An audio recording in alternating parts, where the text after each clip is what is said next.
Thanks for coming down. I just want to let you know we're going to do about like 2 songs or so here that there's a bunch of tunes that I did strings for. We were supposed to do like string section and everything like that just to preface this thing. Just wanted to make sure that you know before you see this, we make sure we laced all the food and the beverages out there that you have with as much glue and crack cocaine. You'll feel it setting in at any time now. But so you'll enjoy it that much more. But I remember the whole plan was originally to have a string section and all this other stuff.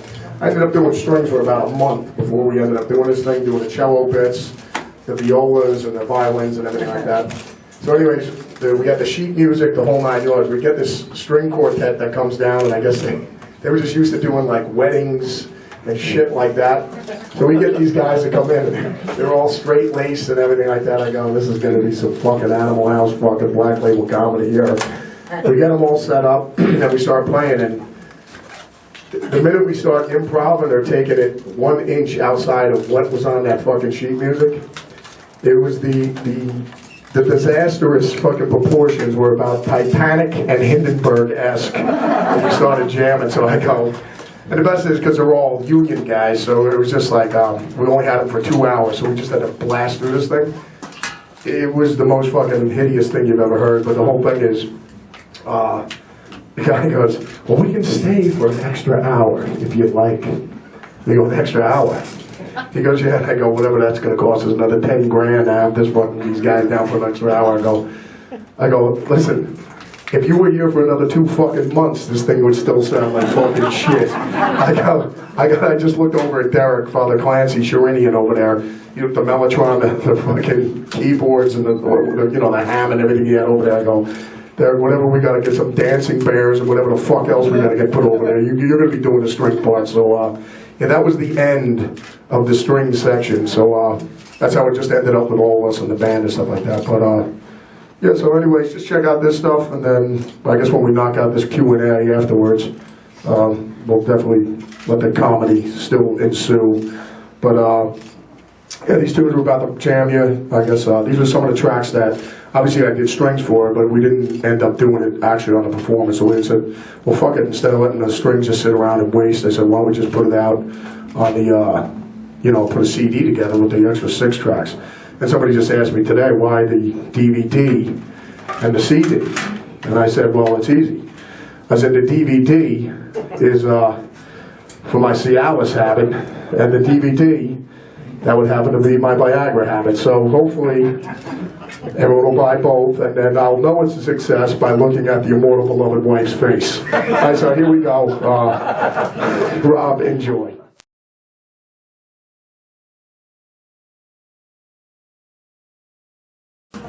You know, whenever we've done live things like with Oz, with Live at the Budokan and everything like that.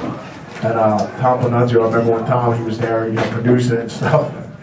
He'd always be sitting there going, tonight's the big night, tonight's the big night. And I just, and the best would be working Ozzy up like this, because whenever we play like New York, London, or any of the big, or some sweatshop, any of the big ones. So the whole thing is, Ozzy'd always get like freaked out and worked up, and I go, Tom, what are you trying to do to the boss, dude? It's just like, tonight's the big night, tonight's the big night. And when I told Tom Panunzio, I go, dude, every night is the big night. No, I mean, that's the mentality you have to have when every show you do, So, I mean, whether the cameras are on or not, I mean, the whole thing is people have been bootlegging stuff since day one. And I mean, nowadays, with this thing, I remember with GNR, when we just went out with them not too long ago, I got up and did a whole lot of Rosie with the guys. And literally the minute I came off stage, we were sitting there hanging out for a couple minutes. One buddy just goes, hey, jackass, you want to see the performance? I go, why, what do you got? He goes, I got it right here.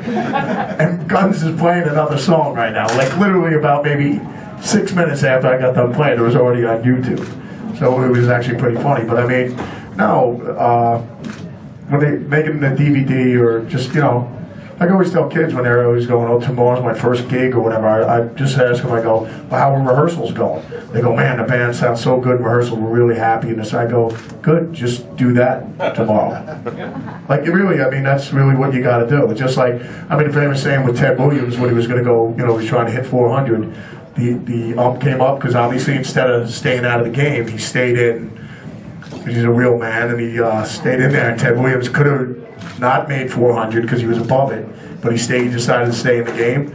And the ump just looked at him because he had to get that hit at the end there, and he just looked at Ted Williams while he was cleaning the plate. He goes, "Son, in order to hit 400, what you got to do is relax." And that's all, which is the truth. Instead of getting all worked up, frenzied about it, So that's the same way I approach it when I'm going into the bedroom with the immortal beloved on 100 milligrams of Viagra. The same way.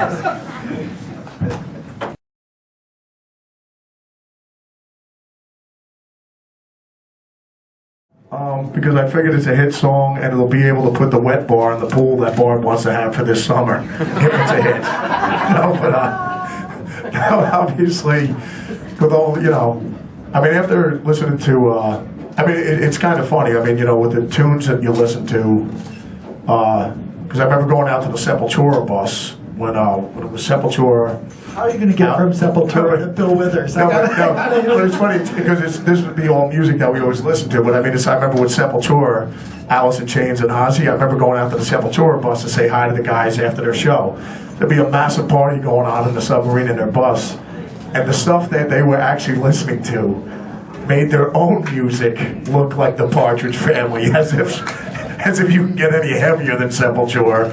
But no, what I'd always listen to when we had like an 18-hour bus ride, or we're going to be in the submarine for 16 hours or whatever for the next town after we get done doing a gig, we just always sit up in the front drinking, solving the problems of the world with and just listen to, whether we're listening to Marvin Gaye or Bill Withers or listening to the Eagles, Neil Young, Elton John. Is that the stuff you grew up on?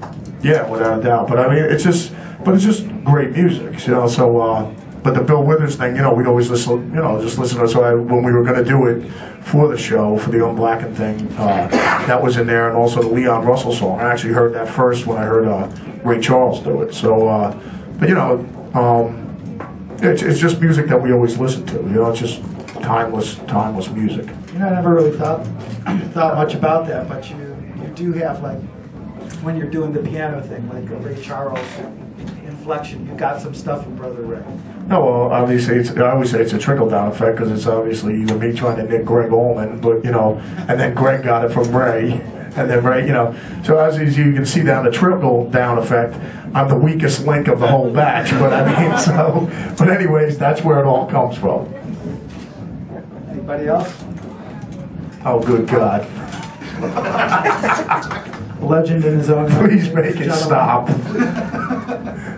See, I was so Viagra, which is the one, dude. No. You played Unblackened sitting down. Does that change the way you approach the guitar and the solos? And you come? No, it's Do you play better sitting down? No, it's kind of No. I'm just trying to think. There's a million ways I can answer this one. It could be really bad. But no, Father Nick. It's just the solos. I don't know. It's just with the Unblackened thing, we just try to keep it as pretty much as close to the records or whatever that we could do. But electric or acoustic, obviously, if you some acoustic things, obviously because you don't have sustain and whatever that you have on an electric guitar, you obviously approach it different. But most of this thing we were playing electric guitar the whole time. So I was sort of curious that this quote unquote unplugged record, like your first song is louder than anything in an REM set. Exactly. But that's why it's Unblackened. It's not unplugged.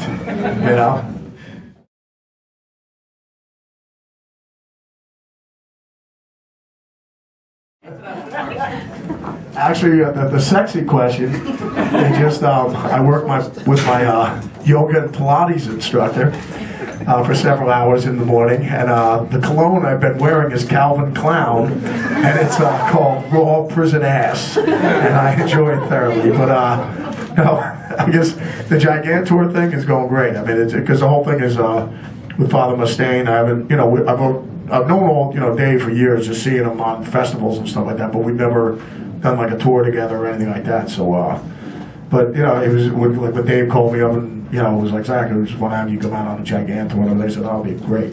So it was definitely cool, and Dave let us roll with him and everything like that. So, and I've known all the guys in the band and everything like that, Father Elfson and everybody that rolls with the guys.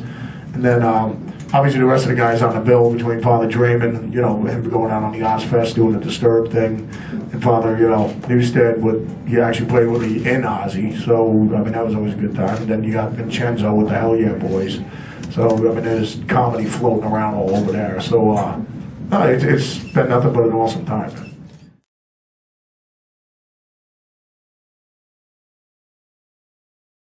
And obviously that's up to Vinny and Phil and Rex, you know, because they're Pantera. So I mean, the whole thing is, if the guys decided they wanted to honor Dime and do it, and they asked me, you know, because obviously Dime's my brother and I love him, and I was a pallbearer for him, laying him to rest. So like if they asked me to do it, of course I would honor him. And, you know, I'd just be, you know, woodshedding 25/8, learning all Dime stuff, you know, and then obviously he'd be with us, and so when I'm hitting a clam or something like that, he'd be laughing his balls off, you know what I mean? So, like, you asshole, you played that wrong. So, no, but it would be, you know, it's basically, it's just, it would be a beautiful celebration of Dime's greatness and what they achieved together as Pantera, you know what I mean? And because they changed the game, they really did.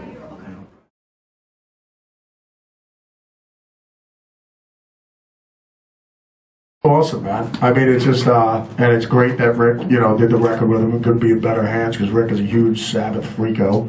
So, no, I just saw him the other night over at the PNC Art Center, and it was just, you know, I'm just so happy for him because, you know, obviously Tony being one of my heroes and, you know, my guitar teachers, really. I mean, you know, that's how you learn how to play guitar, listen to all your heroes. So, I'm learning all his licks and all his songs. So, it is great seeing them, and you know. But the only thing I was looking, you know, the fact that they have a #1 record is, it's, you know, they deserve it. They you know, them, Zeppelin, and they've created the whole genre of music that we love. So the whole thing is, you know, for them to have a #1 record in like 50 countries and various planets is awesome, and it's also great for the whole hard rock community in general, you know, so it just always opens up more doors for everybody. But so it's win-win all around. But you know, the fact that it was all packed and everything, I was just like, you know, they could look out there and go after, you know, what we created since 1969 to now, like, you know,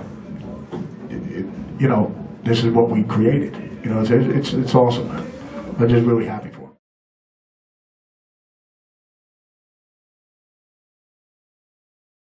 Man, but we were just talking about it because I had dinner with the boss last night and Mom, and we had, you know, our kids out, and Ozzy's the godson of our oldest boy, just young Michael. So we're all sitting there hanging out, but I remember Oz, one day we're just sitting around, he goes, yeah, Zakk, no, yes, you know, I don't fucking drink anymore. I don't do fucking drugs anymore.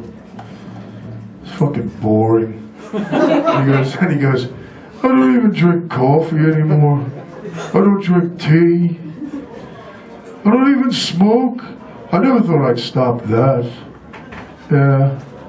He goes, if my dick doesn't work. Then there's a pause of silence, and then Oz goes, Zakk, why am I alive? Fucking awesome. Fucking epic, man. But that's just, you know, that's the boss, man. Without a doubt. Well,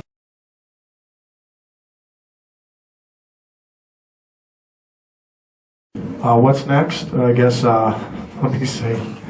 Hopefully they'll open up a Starbucks near our house. That'd be very convenient. But I guess the next thing right now, I guess, after we get done with Gigantour, we get back in the middle of September. I mean, actually, probably when we're going to start the next Black Label album. But I guess now we get back in August. I'll probably start right now. The middle of September, we'll start at the Black, you know, Vatican, start recording the next studio album.